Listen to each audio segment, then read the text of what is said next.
Boa noite, pessoal. Começa agora mais um Léo Stoppa ao vivo. Gostaria de agradecer vocês pelas participações e queria pedir você para compartilhar para a gente aumentar o alcance.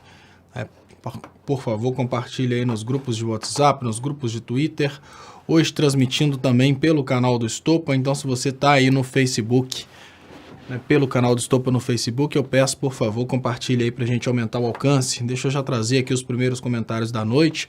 Como eu faço sempre aqui no canal, Leonardo Stoppa, os primeiros comentários, Júlio César Puente. Boa noite, Leonardo Stoppa, boa noite, Júlio César. Regina Massa, boa noite, do Rio de Janeiro, aguardando. Blood News TV, boa noite, Léo, grande dia, os canalhas começam a cair. Fátima Costa, boa noite. Irã Klinkov, boa noite, Stoppa a todos. E R. Oliveira, boa noite, Léo, Viçosa MG, Viçosa é logo aqui do lado. Edilson Medeiros, MT, boa noite, Edilson. Você não tem mais permissão para postar suas palhaçadas aqui nessa página. Eu, pessoalmente, excluí você, tá vendo? Mensagem excluída por Leonardo Stoppa. É isso, eu mesmo te excluí, porque você é um bobão e eu não estou afim de ler as suas mensagens. Muito obrigado, Evan Smith. Boa noite a todos. E o Irã Klinkov diz Lula e ou Haddad 2022. Deixa eu trazer aqui também Marisa Tácito Lopes. Boa noite, Léo. Vão arrumar um jeito de não soltar o Lula. Morrem de medo do Lula solto, pois abalará o governo. Exatamente. Esse é o ponto mais importante desse momento. Lula solto abala, obviamente, o governo, né? Eles deram o golpe e não vão entregar assim tão fácil, né, pessoal? Os caras tiveram a coragem de dar o golpe. A sociedade brasileira aceitou o golpe de boa, sem fazer nada. Por que eles vão devolver? O ladrão roubou. O dono não preocupou com o ladrão ter roubado. Se o dono não se preocupou, por que o ladrão vai devolver? Blood News TV, boa noite, Léo, grande dia, os canalhas começam a cair aqui também no canal do Stoppa. Christian Marcelo Paraguaçu, Check, boa noite, Léo, Check, deve ser Check. Boa noite, Léo, onde vamos parar? Christian Marcelo, olha, eu não sei onde vamos parar, mas eu sei que nós estamos parando. Rodrigo 2121, boa noite, Léo, de Joinville, sempre ligado nas suas lives, muito obrigado, Rodrigo. Jânis Oliveira, boa noite, Brasil. Viva o Nordeste, com certeza. Agora, Marcelo Paraguaçu, será que agora vai? Christian Marcelo Paraguaçu, Blog News TV, falta muito ainda, mas ontem os baderneiros reprimidos pela polícia e hoje esse grande passo. Isso mostra que tem uma pequena mudança, né, pessoal? Eu acho que nós já estamos num momento bem interessante, aquele ponto de mudança já passou, mas a guerra continua. O detalhe é que o que aconteceu no Brasil, depois de um golpe de Estado que foi aceito de uma forma tão tranquila pela sociedade, as coisas demoram um pouco a entrar no eixo. Não é tão fácil assim trazer de volta aquele Brasil que foi destruído por um golpe de Estado. Não é uma coisa assim tão simples, né? Mas vamos falar sobre o assunto de hoje. Toffoli suspende julgamento e vai propor aplicação limitada, o que pode atingir os direitos de Lula. Olha, pessoal, vejam bem, é uma coisa muito bizarra, mas o STF ele está querendo criar uma forma de restringir essa decisão a todos, restringir essa decisão para que o Lula não tenha acesso a essa decisão. A coisa é mais ou menos assim. O STF descaradamente está procurando uma brecha para criar uma forma para que essa decisão que está sendo tomada no STF possa ser aplicada a todos que tiveram esse evento de uma delação ser apresentada junto com a defesa, sem o prazo para que a defesa pudesse articular sua defesa. Porém, eles estão criando uma escapatória para que isso não possa ser aplicado ao ex-presidente Lula. É a mesma coisa de dizer que estão criando, estão criando no Brasil duas leis diferentes para um mesmo povo. É uma coisa muito bizarra. Mas estão criando dentro desse país formas diferentes de interpretar a mesma lei. Uma forma é quando o réu é o ex-presidente Lula e a outra forma é quando o réu é uma pessoa diferente do ex-presidente Lula, uma pessoa que não está necessariamente lutando pela redistribuição de renda. Se o povo não tiver noção do que está acontecendo, eu digo, olha, você acha mesmo que pessoas de altíssimo poder aquisitivo, como o Toffoli, pessoas de altíssimo poder aquisitivo como Dallagnol, Sérgio Moro, estão lutando pelos trabalhadores? Quando eu vejo pessoas do povo, quando eu vejo pobres aqui defendendo a Lava Jato, quando eu vejo pessoas aqui defendendo a Lava Jato, eu pergunto uma coisa muito clara. Será que as pessoas acham mesmo que o Toffoli, o Dallagnol, o Barroso estão fazendo tudo isso pelo bem do Brasil, pelo bem dos trabalhadores? Olha, o mais próximo que um Barroso chega de um trabalhador é para dar ordens. Vocês acham mesmo que um Barroso estaria defendendo os interesses de vocês, pobres de direita? Então, e o Mosca na Sopa diz aqui que estão criando ou já não criaram uma lei só para o Lula. Exatamente, já criaram, obviamente, uma lei só para o Lula. Só que até agora, pessoal, o que eu tenho a dizer para vocês a respeito dessa lei só para o Lula é uma coisa essa coisa de criar uma lei só para o Lula, até agora era da seguinte maneira, né? Até esse momento, a gente tinha uma situação que eles estavam dando barrigada e estavam criando mentiras, que é o que a Vaza Jato está trazendo, estavam fazendo o que estavam fazendo até o momento era o seguinte: eles estavam arquitetando formas de convencer a população de que o Lula estava sendo julgado conforme as leis brasileiras, e o que eles estavam fazendo estava da seguinte maneira: olha, o Lula foi julgado da mesma forma que qualquer outra pessoa, qualquer outro brasileiro, e foi julgado dentro das leis brasileiras. Ou seja, antes eles pelo menos enganavam e faziam de conta que estavam aplicando ao caso do Lula as mesmas leis brasileiras. Só que agora eles chegam ao descaramento de fazer uma proposta de criar uma lei diferente para o ex-presidente Lula. Eles obviamente não vão chegar ao ponto de dizer que o entendimento dessa corte é que nos casos que envolvem o ex-presidente Lula, esse benefício não deve ser aplicado. Eles não vão falar dessa forma, mas eles vão procurar nos processos do Lula algum detalhe para servir de excludente. É isso que está acontecendo. Então, durante essa pausa no julgamento até quarta-feira, eles vão procurar alguma coisa no processo do ex-presidente Lula para eles trazerem como sendo um motivo para que isso não possa se aplicar ao processo do ex-presidente Lula. Como, por exemplo, olha, isso só pode ser aplicado aos casos em que a parte solicitou que considerasse isso na primeira instância. Então, se o Lula não solicitou a consideração disso na primeira instância, eles vão usar isso como desculpa. Ou seja, nesse momento, alguns ministros vão estudar o caso do ex-presidente Lula para criarem um entendimento para prejudicar o ex-presidente Lula. Isso é muito sério. O que eu estou querendo dizer para vocês é que não está rolando um entendimento do STF acerca do caso. Está rolando uma maracutaia do STF para prejudicar o ex-presidente Lula e para, de uma forma ou de outra, permitir que a lei e a Constituição brasileira sejam respeitadas nas pessoas que não são o ex-presidente Lula. E o doutor Plis Soares, ele fala uma coisa aqui que eu sei que eu acabo fazendo algumas pessoas da live infelizes quando eu falo isso. Ele pergunta, cadê o PT? E eu digo, o PT está dividido. O PT está dividido em uma parte que entende que o direito do povo escolher qual é o próximo presidente é muito importante. Essa parte do PT que acha que o direito do povo escolher qual é o próximo presidente, ela é apoiada até por pessoas que não são do PT. Por isso que eu chamo a atenção do Flávio Dino, que tem a atenção de vocês a respeito do Flávio Dino, que tem vontade de ser presidente, quer ser candidato, mas apoia o Lula livre, porque acima da vontade dele de ser candidato está a consciência dele que existe uma prioridade, que é a sua vontade de votar em quem você quer.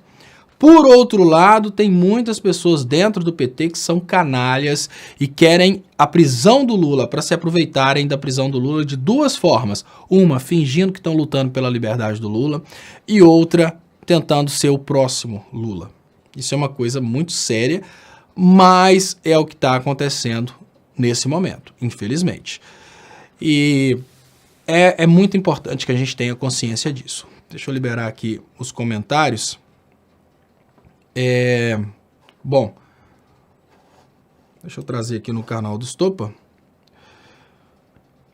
Sandra Gurgel, cadê Glaze fazendo campanha para ela mesma? Sandra Gurgel, a Glaze tem sido uma das pessoas que mais tem feito campanha por Lula livre, Sandra. Eu não acho que ela faz campanha só para ela, não. Mas tem muitas pessoas no PT que fazem aquele trabalho mais fraquinho, né? Samurai fala, sou um rebelde, Walter Santos. Se soltar esse verme, ele vai levar tomate podre e ovo choco na fuça. Peraí, eu não sei de quem que você tá falando, Walter Santos, porque o Moro tá solto, Bolsonaro tá solto, o Dallagnol tá solto, ou seja, os vermes estão soltos. Então você tá cogitando a possibilidade de soltar que verme? E outra coisa, se soltar, se você estiver mencionando o ex-presidente Lula, a conversa dos procuradores não era essa. A conversa dos procuradores da Lava Jato é que se o Lula desse entrevista, a conversa dos procuradores da Lava Jato é que se o Lula desse entrevista, o Haddad poderia ter sido eleito. Então, eu queria entender de onde que você tira essa ideia aí, porque, olha, se os procuradores da Lava Jato concordaram que eles tinham que prender o ex-presidente Lula para ele não se tornar presidente da República, você pensa isso aí, então você está realmente com uma cabeça um pouco diferente daqueles que você apoia, né? Mas fazer o quê? Deixa eu ver aqui como é que estão. Vou trazer para vocês a capa do Brasil 247, né? E na capa temos aqui o Baltazar Garçon. Se eu tivesse 1 milímetro de dúvida, não estaria aqui, diz Baltazar Garçon sobre inocência de Lula. E o que eu digo mesmo quando a gente... Porque, olha, pessoal, existe uma diferença nesse ponto aqui do Baltazar. Eu queria falar com vocês o seguinte. Existe uma diferença muito grande entre as pessoas que têm uma obrigação... um compromisso político ou um compromisso profissional de se posicionarem do lado do ex-presidente Lula. Essas pessoas, elas precisam defender o ex-presidente Lula por uma questão profissional. Por exemplo, uma pessoa que é contratada pelo PT para fazer isso. Eu não sou uma pessoa contratada, tanto é que direto eu estou aqui metendo pau no PT. Obviamente, quando eu falo PT, eu falo alguns políticos e não o Partido dos Trabalhadores, que é, na verdade, o povo que apoia a causa trabalhista. Mas uma coisa é uma pessoa que tem aquela obrigação, né? O cara tem que defender e pronto. Outra coisa é a pessoa que tem a liberdade de escolher se vai defender ou não. Quando uma pessoa tem liberdade de escolher e ela escolhe defender o ex-presidente Lula, ela obviamente defende porque acredita. Eu não tenho 1 milímetro de dúvidas a respeito da inocência do Lula nesses casos, dessas farsas da Lava Jato. Se eu tivesse dúvidas, por que eu estaria dando minha cara a tapa? Posso estar errado? Pode. Todo ser humano pode errar. Pode ser que o Lula tenha realmente sido o criminoso mais perfeito do mundo e tenha conseguido cometer esses crimes sem deixar uma prova sólida, né? Porque o Lula está sendo condenado por delações. Tipo assim, só delações. Não consegue uma prova sólida, só delações. E hoje, o que eu penso é, se eu tivesse 1 milímetro de dúvidas... Se aparecer 1 milímetro de dúvidas, eu tenho esse direito meu de simplesmente mudar de assunto. Mas eu não tenho dúvidas. Eu tenho certeza que o Lula nunca fez nada de errado? Não, não é isso. Eu tenho certeza que os casos nos quais o Lula foi condenado foram falcatruas e armações da Lava Jato, simples assim. Agora, pode surgir um dia um processo em que o Lula realmente seja culpado e que realmente eles tragam provas. O Lula é um ser humano, ele pode ter errado, mas nos processos da Lava Jato, eu não tenho nenhum tipo de dúvida. Foram, igual fala aqui, mosca na sopa, delações sob tortura. Então, não dá para acreditar nisso. E a Janes Oliveira, quem vai entrar no Tinder da esquerda? Eu vi uma pessoa que postou assim no Twitter, se nesse PT, que é P-Tinder, eu não desencaiar, eu desisto de vez. Então tá rolando aí um Tinder de esquerda, né? Um negócio desse aí, eu não sabia disso não. Luciana Alves diz, in Fuchs we trust. Sebastião Silva, acho que o Toffoli fez aquele acordo com o Bozo para manter Lula preso. Sim, é uma coisa muito clara. O STF, totalmente acovardado, ele prefere fazer um acordo com o poder e tomar... Olha, é muito mais fácil... Gente, vejam bem, é uma questão de uso da inteligência. Vocês acham, pensem no seguinte, o Toffoli, né, as instâncias de poder, eles podem fazer um acordo para ficar... eles podem fazer um acordo para ficar com o nosso dinheiro. Se é muito mais fácil para eles fazerem um acordo para ficarem com o dinheiro do povo, para venderem o patrimônio do povo, por que eles vão fazer um acordo para fazer as coisas certas e darem ao povo o que é do povo? É uma coisa muito óbvia, né? Mas enfim, Luciana Alves, olha, é muito importante. É importante lembrar que a única coisa que poderia pôr medo nesse pessoal seria um povo consciente. Mas esse povo nosso, ele está acuado, morrendo de medo de tomar cacetetada, parte fanática. Luciana Alves, Fux, in Fux we trust, Barroso e Fachin, ahá, uhu, o Fachin é nosso, são capachos da Lava Jato e do ex-juiz Sérgio Moro e Deltan Dallagnol. Luciana, o negócio é até diferente. O Fux, o Barroso e o Fachin, pelo que está aparecendo aí nos vazamentos, eles fazem parte desse esquema. Então nós podemos dizer que eles nem são capachos do Moro e do Dallagnol. Todos eles juntos são empregados de alguém maior que controla Moro, Dallagnol, Fachin, Fux e assim por diante. E agora, infelizmente, a gente consegue perceber que esse poder que controla Fux, Barroso, Fachin, Dallagnol e Sérgio Moro parece que está controlando também o Toffoli.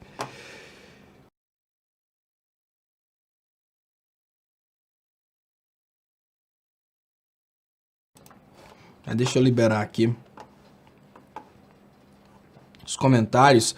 E deixa eu ler para vocês aqui as notícias que estão aqui na página do Brasil 247. Gilmar cita Intercept e dispara contra Lava Jato. Passou todos os limites. Gilmar cita Intercept e dispara contra Lava Jato. Ministro fez discurso efusivo ao final da sessão dessa quinta-feira, que foi suspensa quando já tinha maioria de 6-3 a favor de um recurso que pode resultar em anulação de outras sentenças da investigação, baseado na anulação da condenação de Bendini, abre aspas, e tem gente que treme, fecha aspas, disse ainda Gilmar Mendes. O que está acontecendo, a gente está vivendo uma situação que a gente tem que confiar no Gilmar Mendes, né? Isso mostra que a coisa está muito complicada. E olha que interessante. Senado cogita articular impeachment de Barroso. Esse impeachment de Barroso é uma questão de honra para a sociedade brasileira, porque o Barroso ele não representa os interesses da República Federativa do Brasil. Isso é muito importante, pessoal. Olha, uma regra básica para o Supremo Tribunal Federal o Supremo Tribunal Federal ele tem que garantir a Constituição. Então, um Barroso não está no Supremo Tribunal Federal para garantir que a Constituição tenha uma interpretação liberal. E o que o Barroso tem feito nos últimos tempos é ocupar uma vaga de ministro do Supremo e aplicar dentro do Brasil entendimentos de leis de países mais liberais como os Estados Unidos. Uma coisa básica, se for para o Brasil ter uma Constituição liberal, se for para o Brasil abandonar o Estado Democrático de Direito, se for para o Brasil abandonar a Constituição de 88, é importante que a gente tenha uma nova Constituinte. Nova Constituinte é um grupo de deputados constituintes eleitos pelo povo que vão analisar os anseios da população e vão escrever uma nova Constituição. Só que o Barroso representa dentro do STF uma coisa muito covarde, que é um político dentro do STF que aos poucos vai criando uma forma de ler a Constituição de 88, que é uma Constituição cidadã, uma Constituição de um Estado de bem-estar social, uma Constituição de um Estado democrático de direito. O Barroso cria formas de ler essa Constituição de uma forma liberal. O que eu posso dizer para vocês é o seguinte: o Barroso no STF representa uma forma de modificar leis e Constituição que foram escritas para atender o povo brasileiro. Esse Barroso faz interpretações que atendem aos interesses dos Estados Unidos.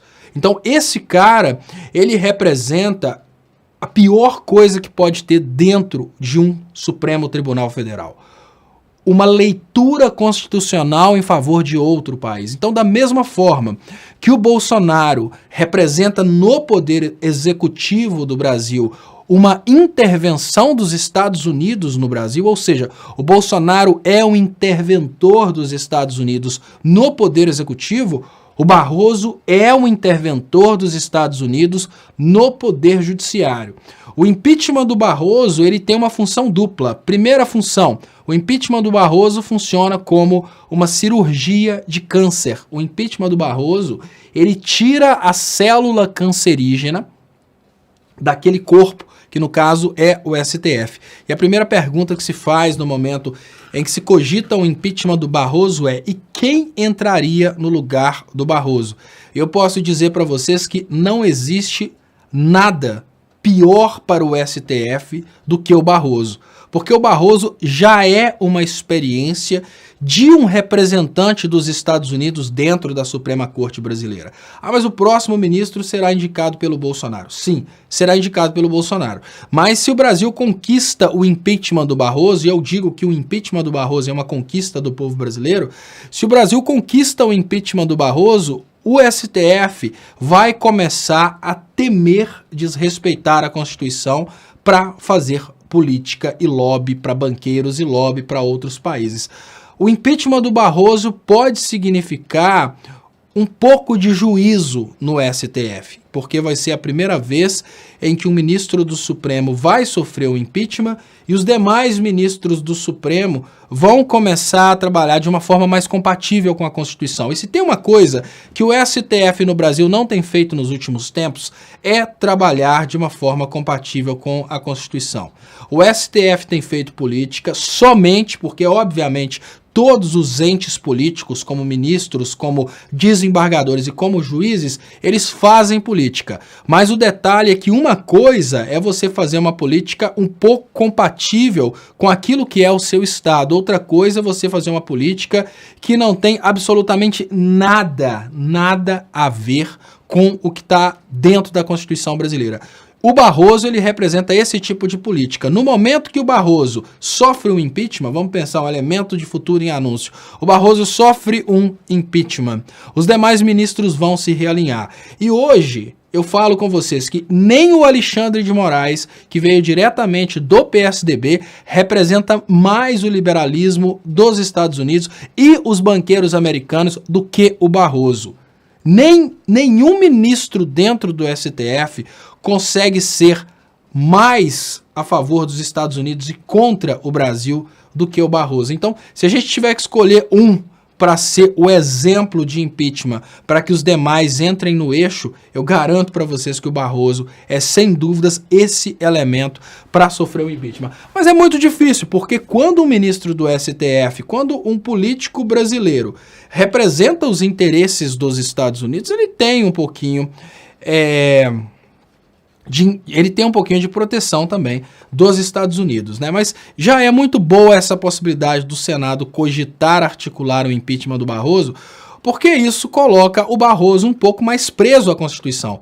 Não é que o Barroso tem que ter medo de fazer o trabalho dele de ministro do Supremo.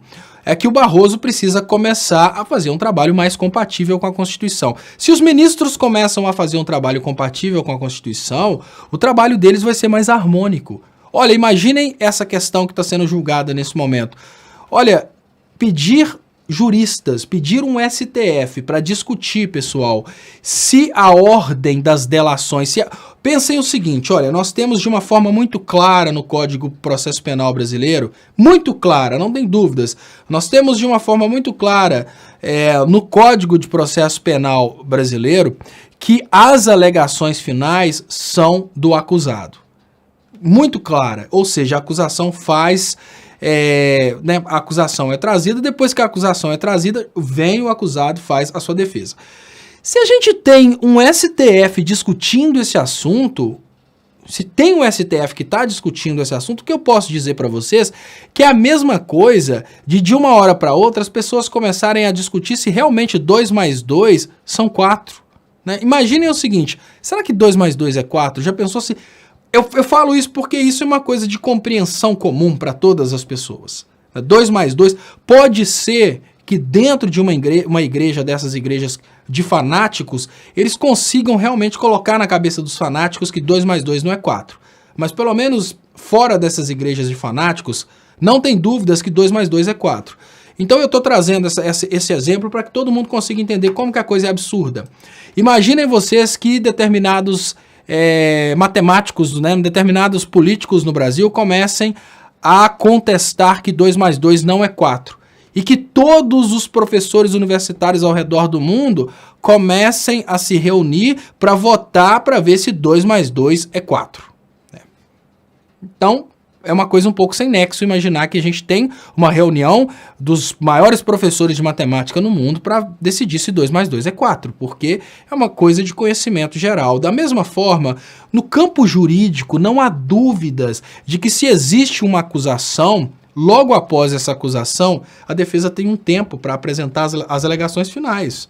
Isso é uma coisa de conhecimento amplo na comunidade jurídica. Quem tenta falar que não é assim é porque quer proteger a Lava Jato, mas é feio. Tentar dizer que a tese está errada, a tese de que as alegações finais precisam ser apresentadas com um certo tempo. Quem tenta dizer que isso está errado, obviamente, olha gente, obviamente quem tenta dizer que isso está errado está forçando a barra para apoiar a Lava Jato. É a mesma coisa de forçar a barra para dizer que 2 mais 2 não é 4, né? E a pergunta do Ternobil é, e a metade de 2 mais 2? Quando é? A metade de 2 mais 2, eu não sei quando é, mas pode ser no presente, no passado e no futuro. E em qualquer momento, fora, obviamente, das igrejas de fanatismo, Ternobil, a metade de 2 mais 2, e eu volto a dizer, em qualquer momento, você pergunta quando é, ela sempre vai ser. A metade de 2 mais 2 sempre vai ser a mesma coisa. No passado, a metade de 2 mais 2 foi 3. No presente, a metade de 2 mais 2 continua sendo 3. No futuro, eu já não sei. Você sabe por que eu não sei do futuro, Ternobil? Porque se um pastor disser dentro de uma igreja que a metade de 2 mais 2 é 2, ela passa a ser 2. E ele vai conseguir provar que é 2. Por mais que ele tenha que ferir as regras da matemática na ordem de que multiplicação tem que vir primeiro de adição, né, Ternobil? Então, é muito relativo. No passado, era 3. No presente, continua sendo 3. No futuro, eu não sei te falar. Então, quando é? Né? Por enquanto, é. Até um pastor conhecido como Silas Malafaia falar que deixou de ser, porque aí deixa de ser. Né? Então, deixa eu liberar aqui os comentários. E aí, pessoal, é isso que me assusta, tá? O que me assusta é imaginar que nós temos uma sociedade de hipócritas, uma sociedade de pessoas que sabem que a coisa está errada, uma sociedade de pessoas que têm consciência que a coisa está errada, porém essa sociedade continua apoiando a coisa errada, porque se for pro lado da coisa certa, eles podem ver o Lula liberto. Isso é, assim, isso é uma coisa desesperadora, volto a dizer. No Brasil, podemos fazer essa analogia que fica mais fácil. No Brasil, as pessoas estão insistindo que 2 mais 2 não é 4, porque se as pessoas assumirem que 2 mais 2 é 4, um inimigo político pode ser liberto da prisão política. Olha o que está acontecendo. Isso vai tirando a reputação da comunidade jurídica brasileira, isso vai, obviamente, destruindo completamente a reputação do nosso STF, a reputação da justiça e muito mais. Deixa eu trazer aqui. Lene Martins de Brito, diante do que você está esclarecendo, Léo, se o STF trabalhasse dentro da Constituição, o Moro e Dallagnol já estariam afastados. Exatamente, Lene. Se a gente tivesse no Brasil, um respeito às leis e à Constituição, obviamente, assim que saíssem... Vamos imaginar o seguinte, vamos imaginar o Brasil como um país sério. Como o Brasil como um país sério, ele respeitaria a presunção de inocência. O vazamento do Intercept não ia causar o afastamento do Moro e do Dallagnol. Não. O vazamento do Intercept ia imediatamente acionar investigações. Então, se o Brasil fosse um país sério, imediatamente após o vazamento do Intercept, o Ministério Público ia recolher todos os celulares, todos os aparelhos de telefone funcionais, ia fazer uma perícia. Obviamente, o telefone do Sérgio Moro também seria, o STF ia ordenar, obviamente, o Ministério Público ia pedir, o STF ia ordenar a apreensão do telefone do Sérgio Moro. A gente teria, sem sombra de dúvidas, uma investigação e após essa investigação a gente teria o afastamento. Por que a gente não teve uma investigação? Porque eles tinham certeza de que os vazamentos eram verdadeiros. E depois de uma intervenção, ou depois de uma decisão dessa de investigação e depois de clara a perícia de que realmente todas as mensagens são verdadeiras, eles teriam que afastar e teriam que libertar o ex-presidente Lula. Então, para manter o ex-presidente Lula preso, eles deixaram o crime acontecer no Ministério Público e deixaram o Moro como criminoso. E eu vejo aqui que o Ternobil, ele comenta aqui, ó, que o impeachment do Toffoli sai primeiro. Depende, o impeachment de um ministro do STF, Ternobil, ele não depende de um pedido de um deputado, como o caso da Janaína. O impeachment pode ser mais bem escrito do mundo, ele depende só de vontade política. Então, uma articulação de senadores consegue derrubar um ministro do STF inocente, né? Se os senadores articularem um golpe contra o ministro do STF, eles conseguem derrubar o ministro do STF. Agora, se um deputado fizer uma denúncia extremamente correta a respeito de um ministro do STF, esse deputado não tem legitimidade para iniciar o processo de impeachment, porque o processo de impeachment corre no Senado, entendeu? Então não é tão fácil assim. Só para vocês terem uma ideia de legitimidade, pessoal, e negligência, só para vocês terem uma ideia do poder. Há muito tempo eu estou chamando a atenção aqui de que a ANET descumpre a lei, de que a ANET descumpre as regras brasileiras relacionadas à proteção. Vocês lembram de um vídeo que eu coloco aqui constantemente para encerrar a live que mostra que a NET, claro, a NET TV coloca você em risco, coloca sua família em risco, porque eles não fazem o aterramento, eles queimam a televisão das pessoas. E o Código de Defesa do Consumidor, ele é muito claro, o Código de Defesa do Consumidor fala que nessas ocasiões a empresa tem a obrigação de avisar o consumidor sobre esses perigos e ela tem que usar todos os meios técnicos para minimizar a possibilidade de falha. A NET é tão poderosa que o Ministério Público Federal não tem coragem de iniciar um processo contra a NET. O que significa que a NET, ela descumpre as regras de proteção dentro do Brasil. A NET, claro, ela prejudica as pessoas. A NET, claro, queima a televisão dos brasileiros todos os dias. A NET, claro, coloca pessoas em risco de vida. Mas a justiça brasileira não tem coragem, porque é uma empresa extremamente rica. Então, essa legitimidade, Ternobil, é isso. O que adianta? Quem tem que iniciar esse processo contra a NET é uma entidade como o PROCON. Se eu pudesse, eu iniciava. Se eu pudesse acionar o Poder Judiciário para bater de frente com a NET, eu faria isso, mas eu não posso. É o promotor que tem que fazer isso, mas ele não faz. Por quê? Ele não quer mexer com a NET daquele tamanho. Ele quer mexer com Lula, mas ele não quer mexer com a NET. Então, enfim... Esse aí é clara demonstração de que quem manda é o dinheiro. Então não sonhe que, não, o do Toffoli sai primeiro. Não. E seria muito bom que saísse o impeachment dos dois, mas não, a articulação no Senado é por causa do Barroso. E eu posso dizer, sem medo de errar, que o Barroso ele é muito mais covarde contra o povo brasileiro do que o Toffoli. O Toffoli está dando essas barrigadas, articulando para dar governabilidade para o Bolsonaro, mas o Barroso ele está entregando o Brasil para os Estados Unidos há muito tempo. Então assim, entre os males dentro do STF, eu garanto para vocês que o Barroso é o pior de todos ali dentro. Aí deixa eu liberando os comentários aqui. E Mary Flor, Carmen Lúcia, zóio de sapo. Deixa eu ler esse aqui do lado de cá. Artemise Rocha Antunes. Léo, você não acha que isso tudo é para justificar o Lulindo ficar na cadeia? Sempre vai ter um puxadinho sem laje na lei. Exatamente. Artemis falou uma coisa interessante, um puxadinho sem laje, né? Sempre vai ter aquele pedacinho para ser explorado, aquele pedacinho para que eles possam construir. É exatamente isso mesmo. Sem povo na rua, sem pressão, não há possibilidade nem remota da gente ter o Lula livre. O máximo que pode acontecer é ter um Lula preso dentro de casa.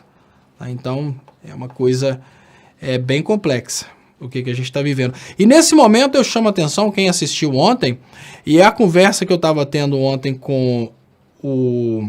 Deixa eu ver que ele tá... Eu vi que ele está aqui hoje, que é o Gustavo Tavares. Que é exatamente... Ontem, Gustavo Tavares e eu, né, fizemos até uma estreia aqui de uma coisa que eu vou começar a fazer, que é a participação das pessoas na live. E ontem o Gustavo Tavares falou exatamente sobre esse ponto, que ele concorda... Ele não é necessariamente o eleitor do Bolsonaro, mas ele é a favor da Lava Jato por causa dessa luta contra a corrupção. E nesse momento eu chamo a atenção. Você está vendo, Gustavo Tavares? É isso que eu tentava dizer ontem. A Lava Jato, ela é, sem dúvidas, uma luta contra alguma coisa, mas não é contra a corrupção, porque ela permite a corrupção de um lado e ela articula para manter presos aqueles políticos que lutam pela soberania nacional. Então a gente pode entender que além daquilo que é entregue para o povo, uma luta contra a corrupção, existe algo bem maior, que é uma estrutura de poder dentro do Brasil para, digamos que, desmobilizar os políticos que estão dispostos a lutar por redistribuição de renda, a lutar por um Brasil dono das suas riquezas. Então, se o político é contra privatizações, se o político é contra a venda do petróleo, a favor do investimento na educação dos brasileiros, a favor do investimento da saúde no Brasil, é isso. Esse cara leva ferro. Então, hoje no Brasil, a perseguição nem é uma perseguição contra o ex-presidente Lula. A perseguição é contra uma ideologia. O Poder Judiciário brasileiro, ele está prendendo, não é necessariamente o criminoso, o corrupto ou o político de esquerda. Não.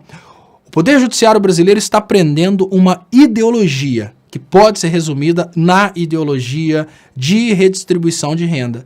Essa é a ideia. Prender a ideologia da redistribuição de renda para que políticos sigam o caminho da Tabata. Melhor ficar do lado do poder do que bater de frente com o poder e ir preso. Se o político for do PT, mas estiver disposto a trair o PT, a tabatizar e ir contra a redistribuição de renda, ele nem vai preso, ele pode cometer os crimes que ele quiser. Deixa eu trazer aqui, muito obrigado aqui no canal do Estopa, as ajudas do Vitor Santana. Problema 1, a soberba do Lula. Então, desculpa, lê de novo. Problema 1, a soberba do Lula. Foi assim em 89, quando deveria ter se aliado ao Brizola como seu vice. Agora deveria ter se refugiado numa embaixada, usar sua voz e aliar o PT como vice do Ciro. Deixa eu ler o segundo aqui.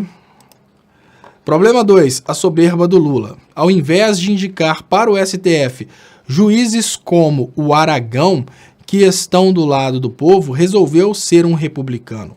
Como eles são calhordas, hoje se vê uma Dodge como PGR.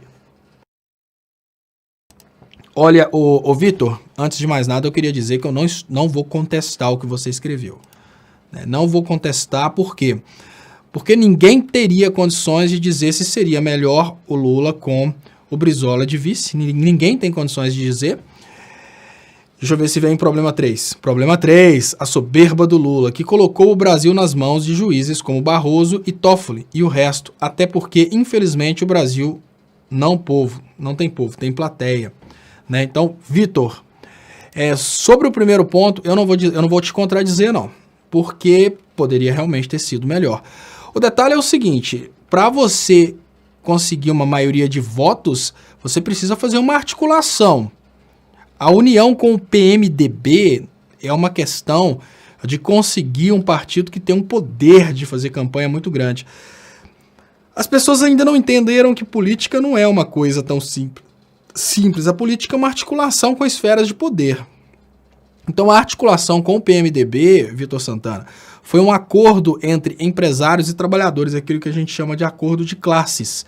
E o que acontecia era uma coisa muito clara, Vitor, era assim, olha, tudo bem, nós do poder financeiro vamos permitir que você, Lula, governe para o povo, mas se você ultrapassar os limites, a gente te derruba e o nosso Zé de Alencar está por ali.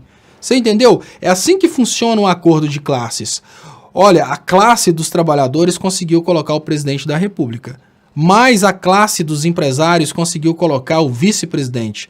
Se tiver uma quebra no acordo, os empresários derrubam o presidente para que o vice-presidente assuma. Obviamente, a gente tem como resultado o que aconteceu aí, essa quebra do governo, todo esse problema, mas é importante que as pessoas entendam que não dá para pensar na possibilidade, a menos que num colapso, igual nesse momento agora, a gente está vivendo um colapso da democracia, e aí prenderam o ex-presidente Lula. Todo esse colapso, nesse colapso é possível pensar na possibilidade de uma pessoa surgir do nada e se tornar presidente da República. Nesse colapso. Mas numa situação convencional, é bem difícil você imaginar que um cara vai vir como presidente da República sem fazer um acordo do tipo, olha, o presidente vem dos trabalhadores, o vice-presidente vem dos empresários. Ou vice-versa. Porque se não for dessa forma, uma classe boicota a outra e a gente tem o que a gente está vivendo hoje, que é esse colapso aí da economia, esse colapso da estabilidade. Agora, sobre essa questão de ter refugiado numa embaixada, Vitor Santana, é uma coisa também controversa, eu não discordo do seu ponto de vista, porque tem várias pessoas que pensam a mesma coisa. Mas eu tenho um ponto de vista um pouco diferente. O que hoje está forçando, está escancarando para a cara do povo o que está acontecendo de errado, né? Hoje está de uma forma muito escancarada para a sociedade brasileira a perversidade que está acontecendo. Por quê? Porque o ex-presidente Lula está preso. Se o Lula não tivesse preso, o golpe estaria funcionando de uma forma transparente. Se o Lula tivesse preso numa embaixada, que é importante, Vitor Santana, que você entenda que numa embaixada o Lula estaria preso com mais conforto, mas ele estaria preso, porque ele não poderia sair. Se ele tivesse preso numa embaixada, ele não teria conseguido chamar a atenção do mundo para esse golpe de Estado que está acontecendo no Brasil. Poucos estariam sabendo que o STF está acovardado, a gente não teria nem vaza-jato. Então, nesse ponto, a gente precisa pensar, o Lula estaria preso de qualquer maneira, que ele não poderia sair da embaixada. Um ponto importante que a gente precisa levar em conta também é que se o Lula saísse da embaixada, né, se o Lula fosse para uma embaixada, ele ia ficar nessa embaixada até aquele país mudar de política. Por exemplo, durante o tempo que a gente tinha um governo de esquerda, tinham refugiados, como por exemplo o Cesare Battisti aqui no Brasil. Assim que o governo mudou para o Bolsonaro, um governo que se diz de direita, o Bolsonaro foi e entregou o Cesare Battisti. Da mesma forma, se o Lula tivesse, né, golpe de Estado acontecendo para todo lado, se o Lula tivesse na embaixada, essa embaixada ia constantemente negociar o ex-presidente Lula. Aí o Lula não estaria livre. Esse é o ponto de vista que eu tenho. E nessa questão aí da indicação, né, o que você está propondo é exatamente aquilo que o Lula lutou contra durante todo o tempo, né? Aquela forma não republicana. Então, o que você propõe é uma coisa que não deixa de fazer sentido, mas seria muito bolsonarista, né? Tipo assim, se impor. Por exemplo, o Lula sempre respeitou a indicação dos procuradores, a lista tríplice do Ministério Público. O Bolsonaro não. E olha, o Lula foi criticado por fazer coisas que ele nunca fez, e o Bolsonaro está fazendo aquilo que ele inventou que o Lula fazia. E o que está acontecendo, né? Tudo bem, o Bolsonaro consegue se manter em cima do fanatismo do povo. Eu não sei até quando isso vai durar. Pode ser que o Bolsonaro dure um certo tempo e pode ser que o povo nunca saiba que o Bolsonaro fez uma campanha prometendo lutar contra aquilo que não existia e que ele trouxe. Porque o emparelhamento do Estado, Bolsonaro não tinha durante o governo do PT, o Bolsonaro está trazendo, né? A legalização da corrupção não tinha durante o governo do PT e o Bolsonaro está trazendo, né? Então são coisas aí que, né, infelizmente está rolando aí nesse momento. Recaval Marduk, Léo, a máfia jato só combate a esquerda, ela não é uma facção criminosa, é a metade de 2 mais 2 são 2. Recaval Marduk,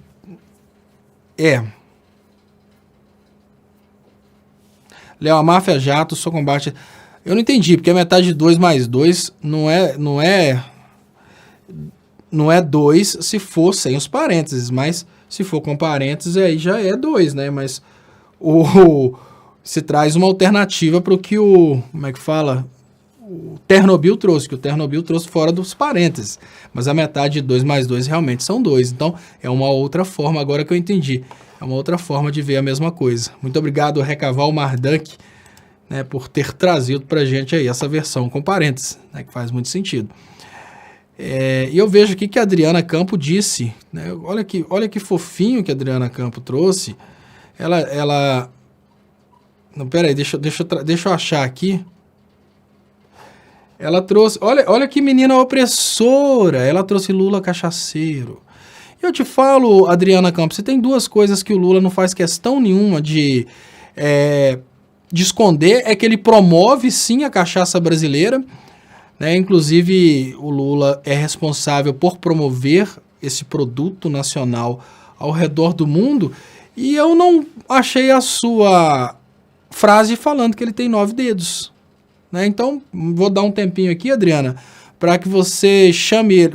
Tem coisas que parece que você esqueceu, talvez a sua memória não tenha tido condições de memorizar tudo, mas faltou você trazer Lula ladrão, vou te dar a dica, tá? Para lembrar, para recapitular. Faltou você trazer Lula ladrão, faltou você trazer o Lula tá preso babaca e faltou você trazer Lula 9 dedos. Então tá aí a dica para você lembrar da próxima vez que você for postar suas mensagens, você pode trazer isso aí, né? Que são as outras mensagenzinhas aí de opressão, né? Para você se tornar uma opressora. E aí já dá até para te dar um diploma de opressora, quem sabe, né? Porque você deve estar achando mesmo que você está humilhando, né? E faltou você deiar. O que é deiar? Eu não sei, não. A galera tá pedindo para eu comentar a notícia do Janot. Eu tô vendo se essa notícia saiu aqui no 247, porque o pessoal tá falando que o Janot, ele falou que queria matar o Gilmar Mendes. Deixa eu trazer para vocês aqui. Janot revela que foi ao STF armado para assassinar Gilmar Mendes. Pra vocês verem que tem sentimento envolvido nessa coisa. A coisa não é somente... A coisa não é somente, como é que fala, da boca para fora, não. Tem sentimento envolvido. Abre aspas, não ia ser ameaça, não. Ia ser assassinado mesmo. Ia matar ele, a Gilmar, e depois me suicidar. Isso mostra que o Janot ficou sangue no olho com o Gilmar Mendes. Afirmou o ex-procurador-geral da República, Janot, nessa quinta-feira 26. Episódio ocorreu em 2017. Segundo Janot, Gilmar teria inventado história que a filha do ex-PGR advogava para uma empresa da Lava Jato. Então o Janot... dica, não falem da filha do Janot. Não falem da filha do Janot, porque esse cara é um pai bravo. Né? Será que eu vou ser bravo assim se alguém falar da Luísa? Né? Vou ler aqui. Deixa eu ler para vocês aqui.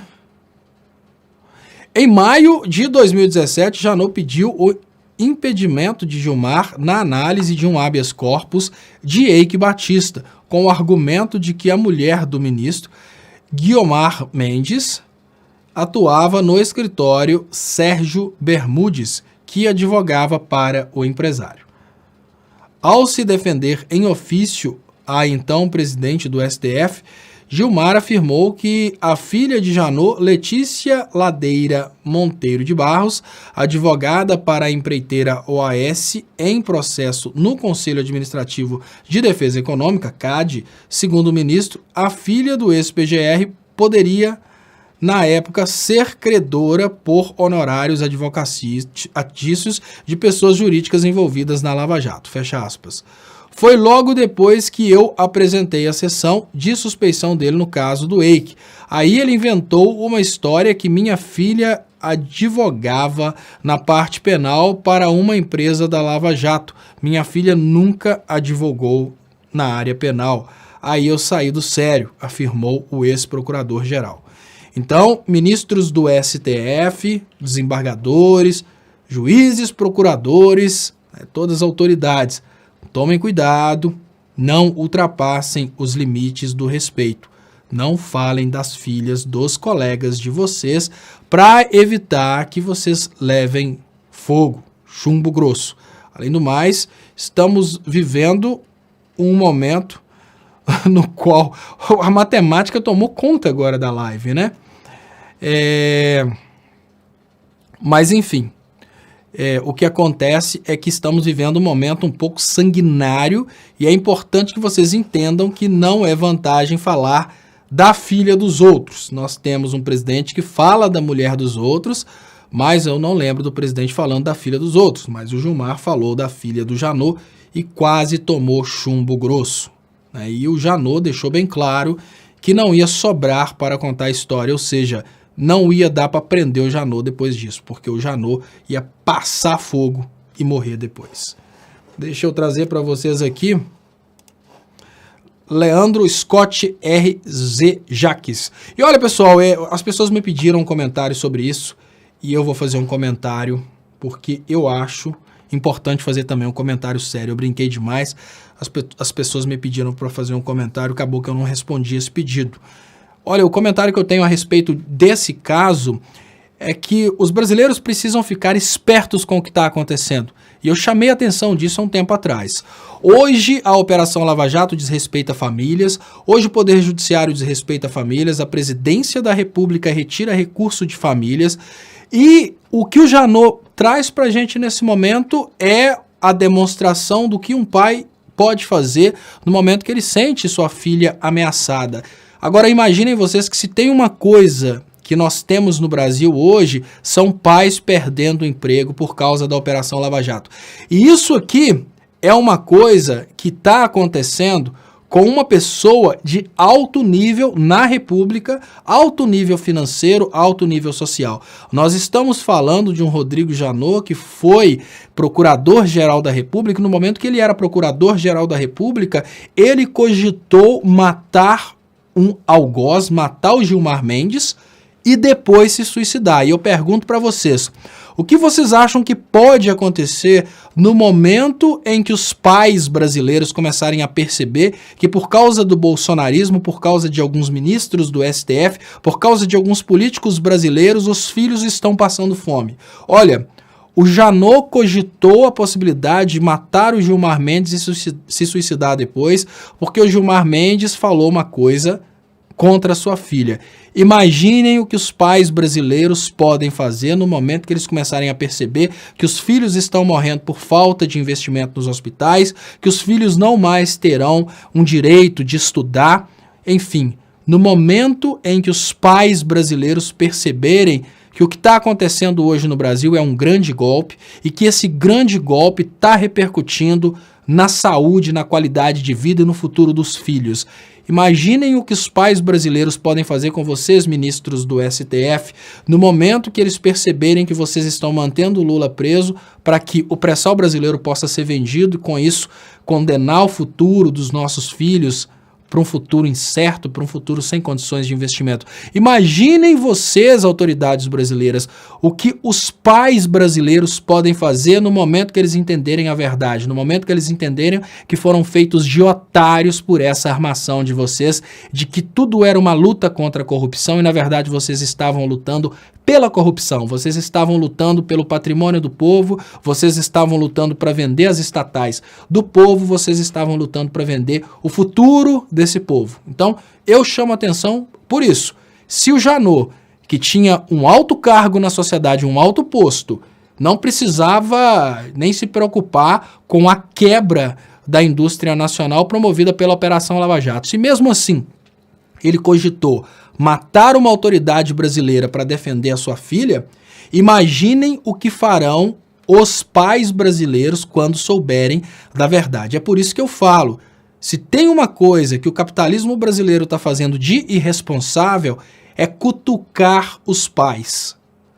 Porque, olha, um animal pode ser mansinho. Lembra daquela cachorrinha da sua casa, super mansinha, que quando criou você pôs a mão e ela te mordeu. Uma coisa que vai acontecer no Brasil e a gente pensa, não, nosso povo é pacífico. É pacífico até perceber os filhos morrendo por epidemias, por falta de investimento em saúde. O Brasil corre, sim, risco de uma revolução. E eu falo mais, o que protege esse sistema hoje são as forças de segurança. Quando as forças de segurança perceberem que tudo que está acontecendo no Brasil hoje é uma mentira, que tudo que está acontecendo no Brasil hoje é uma manipulação para entregar o nosso patrimônio lá para fora, a gente pode ter uma revolução. E numa revolução não tem rico e nem tem pobre. Numa revolução tem traidores e nacionalistas. E aí eu chamo a atenção. Prestem atenção no futuro que vocês estão escrevendo para vocês. Porque, olha, um Dias Toffoli ele pode suspender um julgamento para adiar esse julgamento e dar tempo de prejudicar o ex-presidente Lula. Porque ele tem proteção policial, ele tem patrimônio, ele tem muitas coisas.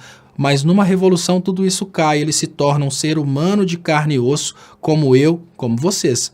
E olha, se esse Janot cogitou ele, todo poderoso, dar um tiro no Gilmar Mendes e se suicidar depois, imaginem o que não fariam os pais brasileiros desempregados, sem nada para perder. Imagina o que pode fazer um pai brasileiro depois que percebeu que perdeu todos os filhos por causa de uma epidemia, porque o governo tirou o investimento na saúde brasileira para entregar esse dinheiro para deputados aprovarem a reforma da Previdência. Então, cuidado, autoridades, com o que vocês estão fazendo com o Brasil. Pode repercutir em vocês. Cuidado.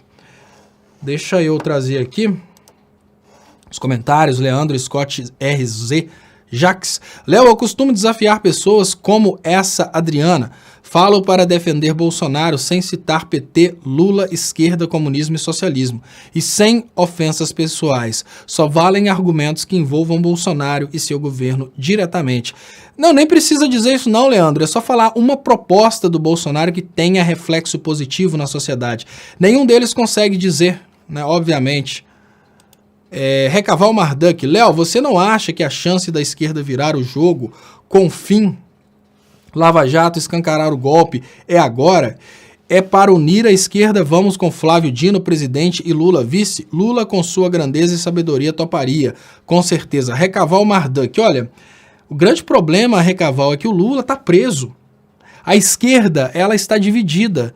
Tem pessoas que têm vergonha de lutar pela liberdade do Lula porque acham que vão formar uma nova esquerda.